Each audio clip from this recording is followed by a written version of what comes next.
रीना जी welcome, आपका हमारे studio में बहुत बहुत स्वागत है। प्लीज।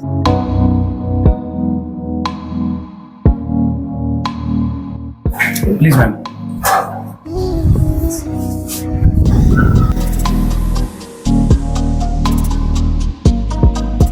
रीना जी, सबसे पहले तो आपका हमारे स्टूडियो में और हमारे चैनल पर बहुत बहुत स्वागत है, और हमारे चैनल और चैनल के सभी दर्शकों की तरफ से आपको बहुत बहुत बधाइयां। रीना जी ने विश्व की सबसे ऊंची चोटी जो कि माउंट एवरेस्ट है उसको फतेह किया है। लेकिन एक और बड़ी बात, ये इतनी आसानी से फतेह नहीं हुई रीना जी, सच बोल रहा हूं। बिल्कुल। क्योंकि आज से 1 साल पहले की बात करें तो मात्र 50 मीटर दूर आप रह गए थे और काफी बैड एक्सपीरियंस हुआ होगा, डिप्रेशन में चले गए थे। हाँ, 3 महीने।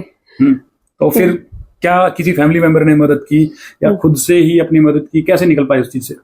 जब मैं वापस आई थी तो ऐसा हो रहा था कि मैं कैसे फेस करूंगी उन सब लोगों को। मेंटली यही मैं फील करके घर आई। घर आने के बाद फैमिली वालों ने यही सपोर्ट दिया, और आई थिंक मेरे को 1 हफ्ता तो मुझे ये भी याद नहीं है कि मैंने क्या खाया क्या पिया। कोई सोने का टाइम नहीं, कुछ नहीं, एक बंद कमरे में मैं ऐसे ही लेटी रहती थी। और फैमिली वालों ने ये बोला कि कोई बात नहीं, कोई फर्स्ट टाइम है ना, बिल्कुल मतलब हो जाएगा, दोबारा ट्राई करेगी तो हो जाएगा। देखो, फैमिली वालों ने मेंटली सपोर्ट किया, बट मेरे को खुद ऐसा लग रहा था कि नहीं, ये जर्नी इस तरीके से नहीं खत्म। 50 मीटर दूर रह गए थे। अगर मतलब आधे रास्ते भी होते तो ये मान लेते कि चलो यार कोई बात नहीं, भी कुछ वजह रही होगी। बिल्कुल मंजिल के इतना नजदीक पहुंचने के बाद फिर आप क्या हालात ऐसे क्या रहे, क्या ऐसी वजह बन गई थी जिसकी वजह से वापस लौटना पड़ा आपको? जब हमने रेस्ट लिया और सिरपा को मैंने बोला कि दाई चलते हैं अभी, क्योंकि मेरा दूसरी टीम के मेंबर जब आए थे और वो क्रॉस कर रहे थे तो मैंने पूछा था अरे और कितना रह गया है, तो उसने कहा कि मैक्सिमम 1 घंटे के अंदर तू उसको पहुंच जाएगी। तो मेरे दिमाग में वही था, मैंने दाई को बोला दाई अभी चलते हैं, हमारा ब्रेक खत्म हो चुका था। दाई ने बोला कि नहीं, इससे आगे हम नहीं जाएंगे। लिटरली उनकी यही वर्डिंग था। मैं हैरान थी, मतलब दाई ऐसे क्यों नहीं जाएंगे, मतलब थोड़ा सा बचाए ना, चलते हैं। मैंने कहा नहीं नहीं नहीं जाना है। ऐसे कि क्यों नहीं जाना है दाई? उन्होंने बोला कि बस मुझे यहाँ से आगे नहीं जाना है। और जब हम चले थे तो उन्होंने सिर्फ एक चीज बोली थी कि मेरे साथ कोई आर्ग्यूमेंट मत करना।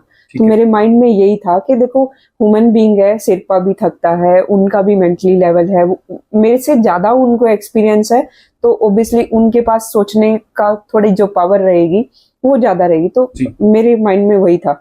और दूसरा ये भी था कि मेरा लोत्से एक्सपीडिशन था, एवरेस्ट अटेम्प्ट करने के बाद में, सबमिट करने के बाद में मुझे लोत्से भी करना था। ऐसे कि आर्ग्यूमेंट नहीं करना है, अभी वो कोई डिसीजन ले रहे हैं तो ये। बट मैं उनसे बार बार रिक्वेस्ट कर रही थी।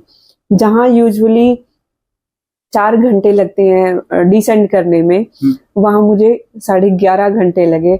और हर एक कदम पे मैं ये बोल रही थी कि दाई मैं वापस नहीं जा सकती। ऐसे बहुत बुरा लग रहा बहुत था। लेकिन उन्होंने जो डिसीजन लिया बाद में, आपको ऐसा लगा कि उनका जो डिसीजन था वो सही था? क्या वजह रही थी वो बाद में नीचे आने के बाद डिस्कस हुआ? आज भी मैं उस डिसीजन को नहीं मानती हूँ, क्योंकि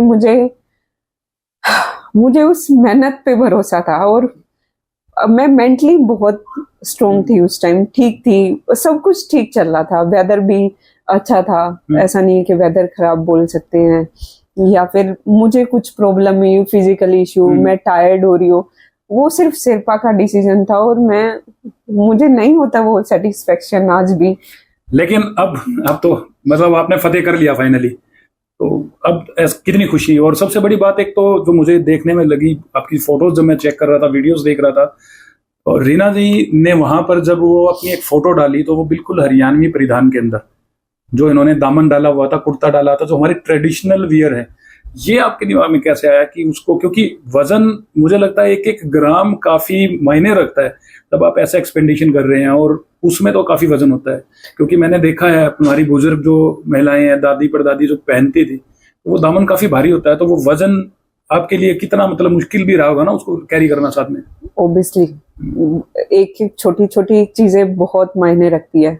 मैंने अपना एक्स्ट्रा टी-शर्ट नहीं उठाया, कोई 2 टी-शर्ट के अंदर वॉश किया, और मतलब वही मैंने कंटिन्यूसली रखा ताकि उसका वेट एडजस्ट हो चुके। तो ऑब्वियसली मतलब थोड़ा डिफिकल्ट था, बट मैं ऑलरेडी मतलब उस चीज को टच कर चुकी थी।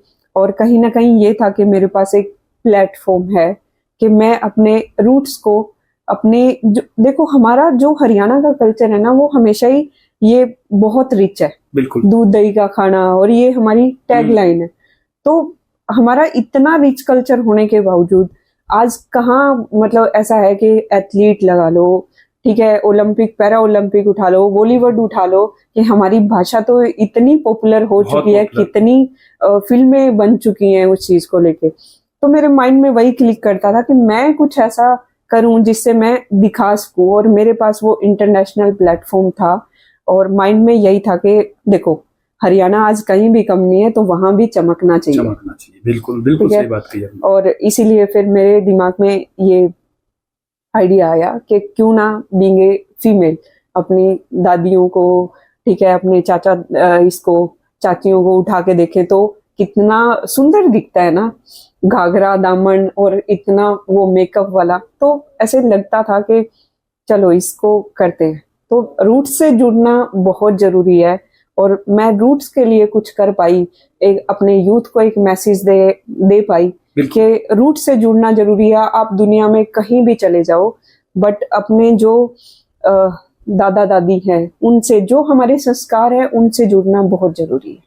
अच्छा, जिस पड़ाव से पिछली बार वापस आप लौटे थे, तो इस बार गए तो रास्ता तो वही था, उस पड़ाव पर पहुंचकर वो क्या फीलिंग थी? मतलब क्या लग रहा था कि 1 साल पहले मैं यहाँ पर आई और मुझे किसी डिसीजन की वजह से वापस जाना पड़ा, फिर वहां जाके देखो हौसला अफजाई भी हो सकती है या हौसला टूट भी सकता है।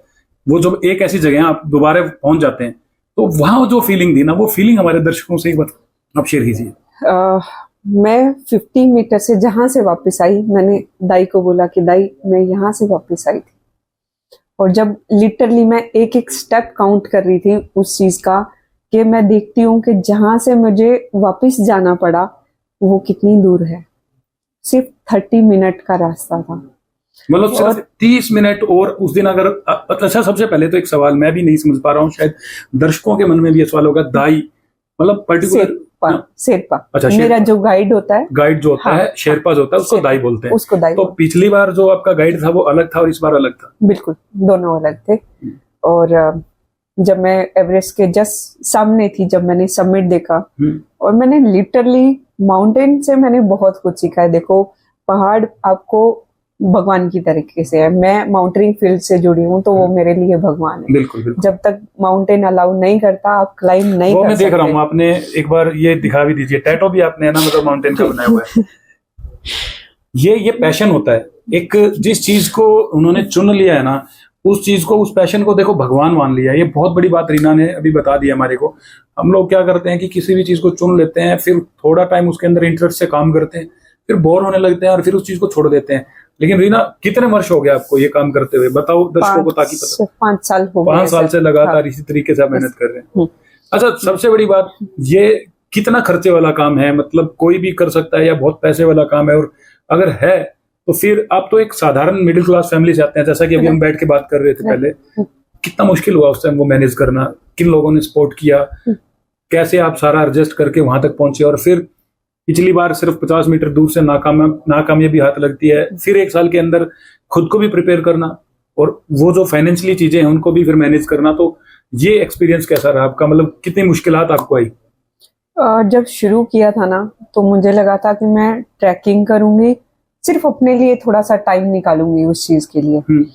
और जब माउंट किलिमंजारो किया, तो एक न्यूज आर्टिकल में ये हुआ, क्वेश्चन पुट किया गया कि अभी क्या, और बहुत खुशी खुशी मैंने बोल दिया, अरे अभी तो माउंट एवरेस्ट करना है।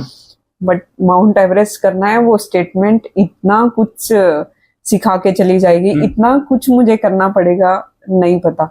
कभी कभी क्या होता है कि हम लोग बहुत खुशी में या फिर ऐसे ही है ना, कोई भी स्टेटमेंट दे देते हैं कि हाँ ये करना है, बट एक्चुअल में वो करना है। मैं हमेशा बोलती हूँ, करने में, होने में और पाने में बहुत फर्क होता है। बिल्कुल। तो जब एक्चुअल में मैं ग्राउंड पे उतरी ना, तो मेरे पास कुछ भी नहीं था। क्या मतलब 2-3 लाख रुपए मैंने पिछले सेविंग करके अगर जोड़ भी रखे होंगे, तो भाई कहाँ 35 लाख, कहाँ 2 लाख रुपए। तो ऐसा लगा कि नहीं हो पाएगा। फिर मैंने कहा कि नहीं हो पाएगा, वो तो मुझे करना ही नहीं है, वो मेरी किताब में है ही नहीं कि नहीं हो पाएगा।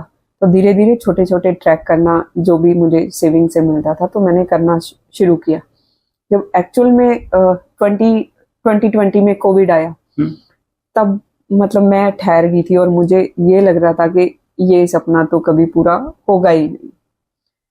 और ये सुना था कि कंपनी स्पॉन्सर कर देती है, ठीक है, बहुत सारे हमारे आसपास समाज सेवी होते हैं तो वो भी हेल्प कर देते हैं। मैं बहुत से मिली, बट फीडबैक यही सुनने को मिला, अरे ये इंडिविजुअल स्पोर्ट है, मतलब हम इसके लिए कुछ करेंगे तो बदले में हमें क्या मिलेगा, बिल्कुल। हमें कैसे प्रमोशन मिलेगी, और ये सब कि इंडिविजुअल गेम पे हम कुछ नहीं लगा सकते।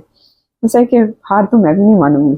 अच्छा, मतलब किसी कंपनी ने या फिर शहर के जो समाज सेवी आप खोल रहे हो, किसी ने आगे बढ़ के ये कोशिश की नहीं कि भी हम रीना को स्पॉन्सर कर देते हैं? सर 3 साल लगे मेरे को, 2020, 21, 22, ये 3 साल के स्ट्रगल में मुझे समझ आ चुका था कि ये मेरा सपना है और मुझे इससे फाइट करनी है। फिर 22 में मैंने डिसाइड किया कि मैं क्यों ना क्राउड फंडिंग से हेल्प मांगू। ठीक है, वो नहीं करें, कोई आप पे बिलीव नहीं करेगा, जब तक आप कुछ नहीं करते हो तब तक कोई भरोसा नहीं करता। तो फिर मैंने लोगों से, अपने आसपास के एरिया से, जितने भी मेरे पर्सनल कॉन्टेक्ट से, सबसे हेल्प मांगना स्टार्ट किया।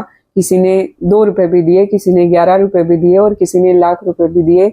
ऐसे करके 35 लाख रुपए मेरे इकट्ठे हुए 23 में। ओके। और 24 की बात मैं करूं तो जब मैं वापस आने के बाद ऑलरेडी मैंने एक चीज सीख ली थी कि 3 महीने डिप्रेशन के बाद में घर से मैं बिल्कुल अलग हो गई कि हर एक उस चीज पे काम करना है जो मुझे 23 में फील हुआ, इमोशनली, मेंटली, फिजिकली, ठीक है, और फाइनेंशियली मैंने छोड़ दिया। क्योंकि मैं उस जगह से निकल के आई, फिर से 35 लाख रुपए इकट्ठे करना, तो मतलब मैंने छोड़ ही दिया कि भगवान पे छोड़ देते हैं।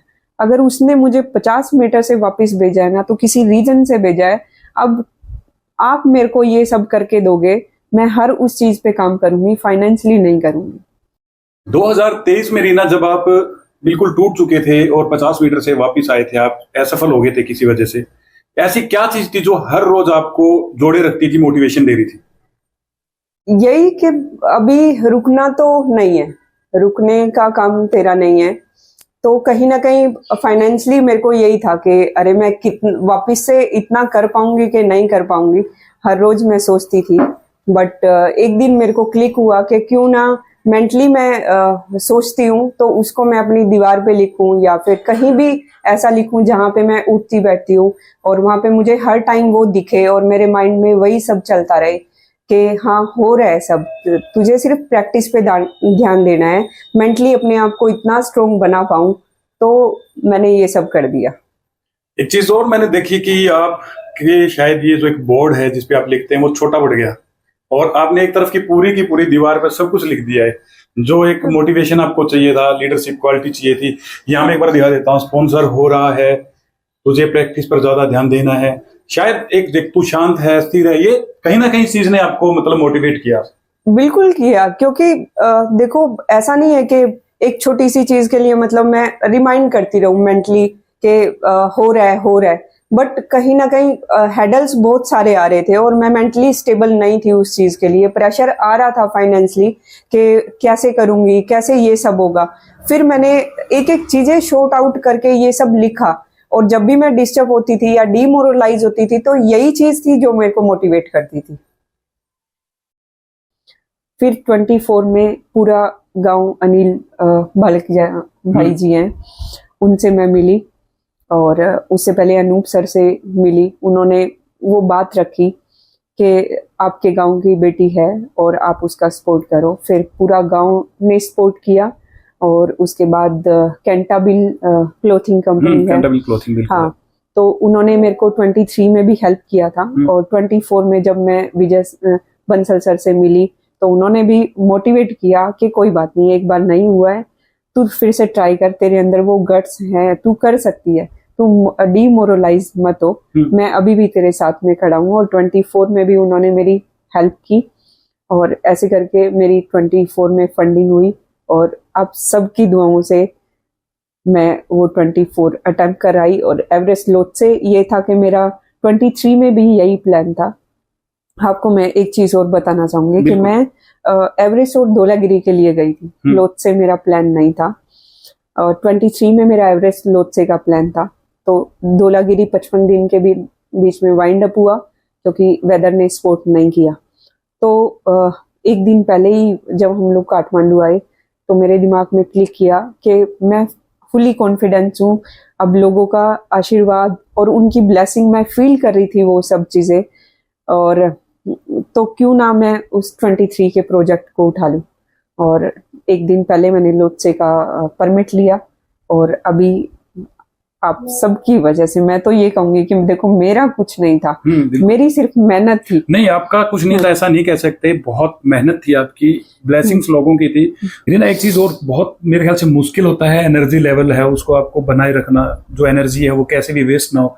तो क्या आप वहाँ खाना खाते थे, मतलब किस तरीके से उसको प्रिपेयर किया जाता है? और आपने साथ ही बताया कि एक फीमेल की बहुत बड़ी प्रॉब्लम हो जाती है कि रेगुलर जो पीरियड है वो चल रहे होते हैं, तो एनर्जी आपको रेगुलर चाहिए, उन चीजों को कैसे मेंटेन किया जाता है?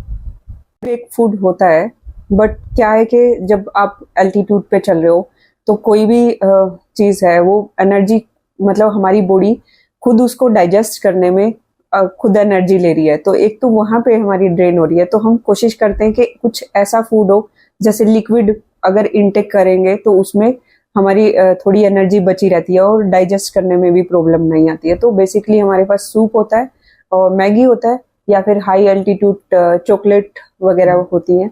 तो हम लोग कंटिन्यूसली वो वाला इनटेक करते रहते हैं। रीना जी, अभी जब मैं आपने जो फोटोज शेयर कर रखी थी तो उसमें एक फोटो देख रहा था कि पूरी एक लाइन बन गई है, काफी क्राउड दिख रहा है।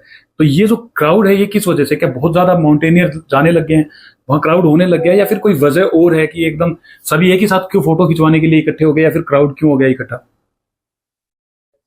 एक वेदर विंडो मिलती है, क्योंकि अगर मैं बात करूं तो माउंटेन में वेदर क्लियर होना बहुत बड़ी बात है, क्योंकि पूरा पूरा डिपेंड नेचर के ऊपर है। तो जब मतलब विंड कम होती है और स्नो नहीं होती तो उस वेदर में ऑलमोस्ट हम लोग क्लाइम करते होते हैं। तो अभी रिसेंटली की फोटो अगर आप देखोगे तो मैं खुद मतलब 2.5 घंटे एक उस लाइन में फंसी रही, क्योंकि कहीं कोई रास्ता नहीं है, एक ही रोप फिक्सिंग होती है, उसी रोप पे सब क्लाइमर होते हैं। और जितने भी क्लाइमर होंगे वो सब ये चाहेंगे कि वेदर खराब ना हो। अगर वेदर खराब में फंस गए आप तो निकलना बहुत टफ टास्क है। आपके साथ में आपका शेरपा है, वो मतलब वो भी जान है। तो ऑलरेडी आप अपनी जान को सेव करने के लिए क्या है कि वेदर का क्लियर होना बहुत जरूरी है। वेदर विंड स्पीड कम होगा और स्नो नहीं होगा तो वेदर मतलब साइन होगा, तो तब ऑलमोस्ट ये होता है कि उस टाइम पीरियड में क्लाइम हो तो अच्छा है कि किसी भी ऐसा छोटी सी चीज के लिए वो ना फंसे। सडनली अगर वाइट आउट हो गया, रास्ता आप गुम हो गए, कितने ऐसे इंसिडेंट्स होते हैं जहाँ पे वेदर में फंस गए लोग और वापस नहीं आ पाते। तो मेनली यही होता है कि क्लियर वेदर हो तब लोग सब क्लाइम करते हैं। अब किसी की स्पीड ज्यादा है, किसी की कम है, किसी क्लाइमर की स्पीड कम है, वो अपनी फेस से चल रहा है, आप उसको ये नहीं कह सकते, माउंटेन पे दौड़ नहीं सकते हो आप। ठीक बात है, ठीक है, तो उसकी फेस पे ही चलना पड़ेगा। और रोप भी एक है, आप उसको क्रॉस नहीं कर सकते। अभी रिसेंटली का 21 का जिस दिन मेरा समिट था तो एक शेरपा और एक क्लाइंट क्रॉसिंग कर रहे थे और सडनली उनका कैराबिनर नहीं लगा रोप के ऊपर, तो वो सडनली फॉल डाउन हुआ। तो 2 लोगों की जान एक सेकंड एक माइनर सी मिस्टेक में चली गई, तो बहुत मायने रखती है ये चीज।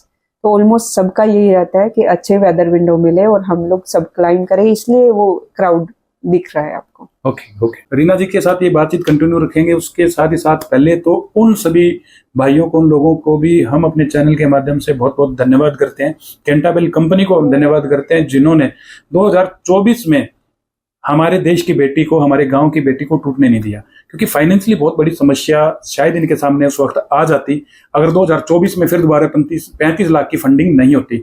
मैं सही कह रहा हूँ बिल्कुल रीना जी? क्योंकि आपके पास 2 ही ऑप्शन थे कि या तो आप मेंटली और फिजिकली अपने आप को प्रिपेयर करो या फिर फाइनेंशियली उन चीजों को इकट्ठा करने में लगो। शायद एक वजन आपके गाँव और गांव के लोगों और कैंटाबिल कंपनी ने आपके सिर पे से हटा दिया था कि पैसे की चिंता आप मत करो। दीप भाई ने भी बहुत सपोर्ट किया। AVPL एग्रीकल्चर ड्रोन कंपनी है, वो काफी टाइम से सोशल मीडिया से जुड़े हुए थे, बट वो देख रहे थे कि मैं कितना स्ट्रगल कर रही हूँ उस चीज के लिए, कि एक लड़की 50 मीटर से वापस आ रही है, इतनी मेहनत कर रही है, फाइनेंशियली कहीं ना कहीं वो मतलब स्ट्रगल कर रही है। तो उन्होंने अनिल भैया से एक मैसेज कन्वे किया कि यार मेरे को इस लड़की से मिलना है, और एक मीटिंग में ही फाइनल हुआ कि तू टेंशन मत ले और आगे की फंडिंग मैं तेरी हेल्प करूंगा जितनी भी जरूरत होगी। तो मैं दीप भाई का भी बहुत शुक्रगुजार हूँ इस चीज का कि उन्होंने मेरी मेहनत देखी और आगे आए। हम उन सब लोगों से भी आपके मतलब आपके माध्यम से उन सब लोगों को ना मिलाने की भी कोशिश करेंगे किसी फंक्शन में, या फिर हमारे स्टूडियो में बुलाएंगे और उनको भी हम धन्यवाद करेंगे कि जिन्होंने इतना इनको सपोर्ट किया। और ये बिल्कुल सच बात है, मेहनत करने वालों की कभी हार नहीं होती। रीना जी ने बहुत मेहनत की। एक दो सवाल और मेरे माइंड में बहुत है ना, मतलब स्ट्राइक कर रहा है कि आज अगर गर्मी की बात करूँ ना, मैं दिन में 3 बार नहाता हूँ। शायद मेरे दर्शक कहेंगे कि मैं पानी बहुत वेस्ट करता हूँ, लेकिन मेरा मतलब रहता ही ऐसा है, वर्किंग ऐसी है कि मैं शाम को गेम खेलता हूँ तो वो फिर स्वेटिंग की वजह से नहाना पड़ता है। मॉर्निंग में हो जाता है 2-3 बार। जब आप वहां माउंटेनिंग कर रहे होते हैं, ट्रैक अप कर रहे होते हैं, तो उस टाइम क्या सिचुएशन रहती है? आज जैसे हम यहाँ बैठ के शहर में अपनी जिंदगी जी रहे हैं, इसमें और उसमें कितना फर्क है? डे रूटीन की हर चीज कितनी बदल जाती है? सही बताओ, आप वहां नहाते भी हो या नहीं नहाते हो? मेरा अभी तक का रिकॉर्ड है 32 डेज कि 32 डेज बिना उसके शावर के मैं रही हूँ इसी एक्सपीडिशन में। और सबसे बड़ी बात कि नहाना तो बहुत दूर की बात है टेम्परेचर में। बॉडी टेम्परेचर मेंटेन करना ही होता है, क्योंकि हम ऑलरेडी 3-4 लेयर होते हैं, और अगर आपका तबीयत एक बार बिगड़ा तो एल्टीट्यूड के ऊपर आप रिकवरी तो नहीं कर सकते, और बार बार ऊपर नीचे भी नहीं आ सकते, क्योंकि भाई नीचे जाने के लिए भी आपको 6 घंटे का, इसी अगर मैं उसकी बात करूं तो 55 दिन के अंदर 6 घंटे का ट्रैक करके सिर्फ घर पे बात करने के लिए हम लोग नीचे आए थे। और पानी पीने के लिए ही देखो, सिर्फ पानी पीने का ही गर्म करना है उसको, तो इतना कुछ बर्निंग और वो सब रहता है। तो टेम्परेचर में बहुत टफ टास्क है कि एक बच्चा हमारे जैसे ही है ना, गाइड भी और पोटर और वो सब हेल्प करते हैं, वो ग्लेशियर से पानी उठा के गर्म करके हमें पीने के लिए दे रहे हैं, तो नहाना तो बहुत दूर की बात है। बिल्कुल बिल्कुल ठीक है। तो हम लोग एक टीम मेंबर, एक फैमिली की तरह रहते हैं, तो वो चीजें भी हमें समझनी पड़ेगी। बट वो चीजों को भी छोड़ दे तो बॉडी टेम्परेचर मेंटेन करना बहुत जरूरी है। और एक बार अगर थोड़ी ठंड लगी या जुकाम भी हो गया ना, और 2 छींक भी आ जाती है, तो डाउट होता है कि अरे तबीयत तो नहीं बिगड़ रही ना, उसको संभाल के रखो। अच्छा, तो ऐसे जब इमरजेंसी के अंदर फिर क्या रहता है कि अगर कोई माउंटेनियर कर रहा है, चढ़ाई कर रहा है, ऊपर चढ़ रहा है, और उसकी बहुत ज्यादा तबीयत खराब हो जाए, शायद ऑक्सीजन लेवल भी काफी कम रहता है, तो उस सिचुएशन में फिर रेस्क्यू के लिए क्या मतलब हेलीकॉप्टर या कुछ ऐसी फैसिलिटीज रहती है? 7,000 तक 7,000 तक हेली रेस्क्यू है। उसके बाद नहीं है। उसके बाद तो फिर आपके साथ में जो सिरपा है वो सब आपके टीम मेंबर हैं, तो उनकी हेल्प से डिसेंड करना पड़ेगा। देन आपको फिर आपकी एक वीडियो में देख रहा था, क्या वो इसी साल की है या पिछले साल की है? वो लगता जैसे कि एवलांच है।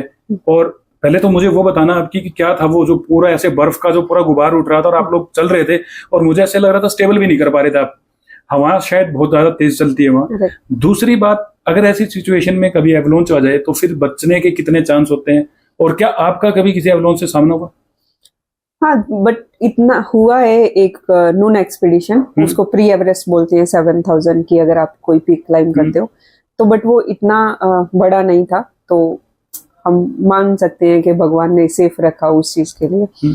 हाँ, एवलांच अगर मैं पिछले सीजन की बात करूं तो मनासलू 8,000 पीक है, उस एवलांच में बहुत सारे इंसिडेंट्स हुए, बहुत सारे ट्रिगर हुए।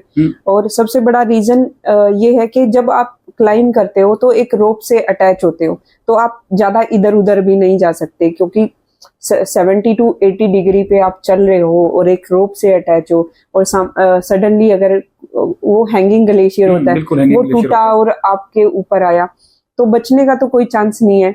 बट हाँ, हमारे पास बैग होता है, तो हम लोग बैग से उस चीज को कवर कर सकते हैं। एक जगह पे खड़े होके उसको सेफ्टी पर्पज से हम सिर्फ खड़े होके उसको थोड़ा वो कर सकते हैं। अगर ज्यादा ट्रिगर हुआ तो फिर कोई चांस नहीं है। फिर कोई चांस नहीं। बहुत बहुत खतरनाक होता है। बहुत अच्छा, खतरनाक। आपका मतलब किसी एवलोंस से ऐसा सामना हुआ आज तक जितने भी आपने मतलब जो हाइट्स पे आप गए हो, चोटियों पे आपने 2-3 चोटियां फतेह की? पहले तो एक बार ये बता दीजिए कि एवरेस्ट के अलावा और कौन कौन से आपने जो चोटी है वो फतेह की है? मेरी 2 नेशनल रिकॉर्ड हैं, 2 स्टेट रिकॉर्ड हैं और 6000 की 8 पीक मैं अभी क्लाइम कर चुकी हूँ। तो अगर नेशनल रिकॉर्ड की बात करें तो माउंट एल्ब्रस ईस्ट और वेस्ट करने वाली मैं भारत की पहली महिला हूँ। 70 घंटे के अंदर लद्दाख की 6000 की 2 पीक मैंने क्लाइम की है, तो उसमें अपना स्टेट फर्स्ट रही हूँ। अभी रिसेंटली में अगर माउंटेन फील्ड की बात करें तो बहुत टेक्निकल पीक है अमा डाबलम, और वो मैंने अभी अक्टूबर में क्लाइम की है। तो अपना हरियाणा में मेल और फीमेल कैटेगरी के अंदर अभी तक अमा डाबलम किसी ने की नहीं है। और इंडिया लेवल की बात करूं तो मैं थर्ड फीमेल पर्सन हूं जिसने अभी अमा डाबलम क्लाइम की है। गजब के रिकॉर्ड रीना जी ने बना रखे हैं। आपको बता भी दिया कि कहीं वो भारत की पहली महिला है, हरियाणा की पहली महिला है, या फिर तीसरा उनका कई नंबर आ रहा है। और टेक्निकली जो उन्होंने क्लाइम किया है वो भी बताया है कितना मुश्किल है और कितना उसके लिए प्रिपेयर करना पड़ता है, कितना आपको मेंटली प्रिपेयर करना पड़ता है। मुझे ऐसा लगता है कि फिजिकल से ज्यादा है ना मेंटल का जो खेल है सारा, मेंटली आपको प्रिपेयर ज्यादा होना पड़ता है। हाँ, मेंटली जितना फिजिकल जरूरी है ना, उससे कहीं ज्यादा मेंटली और इमोशनली स्ट्रोंग होना बहुत जरूरी है। एक माइनर सी गलती आपकी जान ले लेगी, ये हमेशा होता है। और मैं पिछले एक्सपीडिशन की बात करूं तो मैंने अभी बोला ना कि जब मैं 23 में वापस आई तो मैंने खुद को प्रिपेयर करने के लिए एक बार घर से दूर कर लिया कि मैं जब वापस आ रही थी 23 में तो मेंटली मैं इतनी डिस्टर्ब हो चुकी थी कि वो 50 मीटर का हमेशा क्लिक कर रहा था मेरे माइंड में कि क्यों आई हूँ मैं, क्यों वापस आ रही हूँ मैं वापस, मतलब मेरे को रीजन चाहिए वो। मतलब और बहुत मुश्किल हो गया होगा ना घर लेना आपके लिए, कि घर पहुंच रहे हो ना, वो सफर शायद बहुत लंबा हो गया था। बहुत एक स्टेप मेरे लिए भारी हो रहा था। और उस स्टेप में मैंने एक गलती की कि मेरा क्रैम्पोन सही था बट मैंने उल्टे क्रैम्पोन डाल लिए, लेफ्ट वाला राइट में, राइट वाला लेफ्ट में। और जब मैं कैंप 3 से वो पूरा 90 डिग्री जब नीचे आ रही थी तो मेरा क्रैम्पोन खुला। मैंने अपनी दाई से रिक्वेस्ट किया, तब आके देखा मैंने कि एक छोटी सी गलती, एक जब 80 डिग्री पे आप चल रहे हो और आपका क्रैम्पोन खुल रहा है तो वहां पे कोई बांधने वाला भी नहीं है। तो मैं लूज क्रैम्पोन के साथ में नीचे आई तो वो चीजें क्लिक करती थी। और यही होता था कि अगर मैं मेंटली स्ट्रोंग नहीं होती तो शायद, सच बताऊं तो मैं वापस भी नहीं। चलो फाइनली आप वापस आए, लोगों की दुआएं आपके साथ थी और उनका आशीर्वाद आपके साथ, और फिर आप 1 साल बाद में वहां पहुंचे और आपने वहां हरियाणवी जो परिधान है, उस वेशभूषा को, उस जो अपनी रूट से उसको आपने दिखाने की कोशिश की। उसके लिए फिर दोबारा से हम आपको बहुत बहुत बधाई देते हैं। और एक मेरा आपसे एक सवाल और, मैं एक चीज और पूछना चाहता हूँ कि अब गवर्नमेंट आपको किस तरीके से कुछ मदद कर रही है? कोई जॉब ऑफर हुआ है या कोई कैश रिवार्ड किसी तरीके का, या फिर कोई कंपनी या कोई संस्था है जो अभी आपको रिवार्ड या इस तरीके से कुछ कर रही है? देखिए, मैं जस्ट अभी आई हूँ तो अभी तो मैं नहीं बोल सकती इसके लिए कि गवर्नमेंट ने अभी कुछ ऑफर किया है, बट मैं उम्मीद जरूर करती हूँ कि मुझे गवर्नमेंट सपोर्ट मिले। और कंपनी से भी मैं यही कहना चाहूंगी कि आगे मुझे 8000 की 14 पीक हैं और वो सब क्लाइम करना है। 8000 की पीक्स जो हैं तो ऑब्वियसली उनका सपोर्ट चाहिए मुझे। और प्लीज ऐसा सपोर्ट करें कि एक बच्चा अगर कुछ कर रहा है और इतने लेवल से उठ रहा है तो क्यों ना हमारी खुद की मतलब वो बनती है, रिस्पॉन्सिबिलिटी बनती है कि ऐसे बच्चे को निकाले। मैं सिर्फ अपनी बात नहीं कर रही, मैं अगर किसी भी बच्चे से मिल रही हूँ और मैं खुद इतनी कैपेबल नहीं हूँ, अगर मैं कैपेबल होती तो आप सबसे रिक्वेस्ट भी ना करती, तो ऐसे बच्चों को एक मौका जरूर दे। अच्छा, एक बात और मेरे ध्यान में अभी है कि एज ए फीमेल कितना मतलब मुश्किल रहता है ये सब चीजें करना, और वो तो आप मुझे बताना, साथ में आप और भी जो आपकी छोटी बड़ी बहनें हैं, बेटियां हैं, उनके लिए कोई संदेश हमारे चैनल के माध्यम से देना चाहते हैं कि कर सकते हैं वो ऐसा काम? बिल्कुल कर सकते हैं, सिर्फ हम सोच पे डिपेंड है कि हमारा माइंड सेट क्या है। हैडल्स तो हर जगह पे आएंगे, आप कोई भी फील्ड उठा के देख लो, आपको इजिली अगर कुछ मिल गया तो आपको उसकी इज्जत नहीं होगी, आप उसको रिस्पेक्ट नहीं दे पाओगे। और बट स्ट्रगल के साथ में मिलता है तो देखो मजा तो आता है।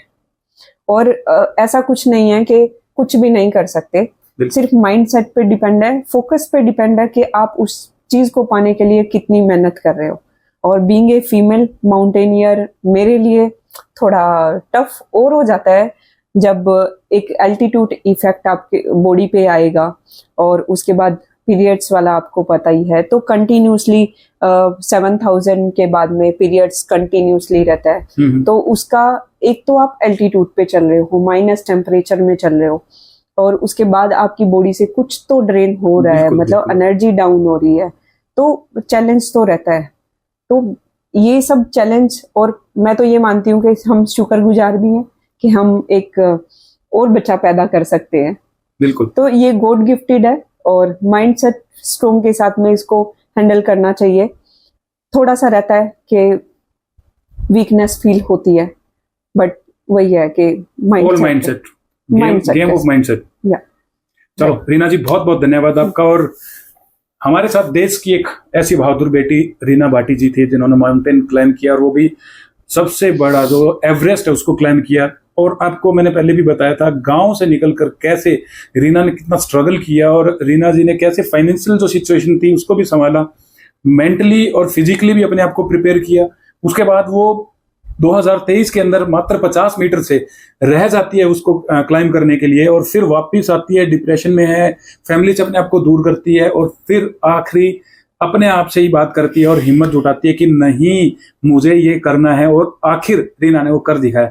देश की हर बेटी इसी तरीके से अपनी मंजिल को पा सकती है, सिर्फ जुनून होना चाहिए और आत्मविश्वास होना चाहिए, और फिर उसके बाद वो डेडिकेशन चाहिए रेगुलर उनको कि मुझे ये करना है, और जब तक उस मंजिल को हासिल ना करे तब तक पीछे मुड़ के देखना नहीं है। रीना ने शायद यही आज संदेश हमारे को दे दिया है, और सबसे बड़ी बात जो रीना जी ने आज हमारे को बताई कि जो रूट्स है उनको कभी नहीं छोड़ना चाहिए। यही एक वजह थी कि काफी भार होने के बावजूद भी उन्होंने एक ऐसा परिधान, एक ऐसी ड्रेस है वो अपने साथ कैरी की, जिसकी वजह से शायद उन्हें कॉम्प्रोमाइज भी करना पड़ा कि ओनली 2 टी-शर्ट्स वो लेके चली, एक को वॉश कर रही थी, दूसरी को यूज कर रहे थे। तो ये जुनून था, ये जुनून रीना का था, और ये जुनून हर बेटी में, हमारे देश की हर बेटी के अंदर होना चाहिए।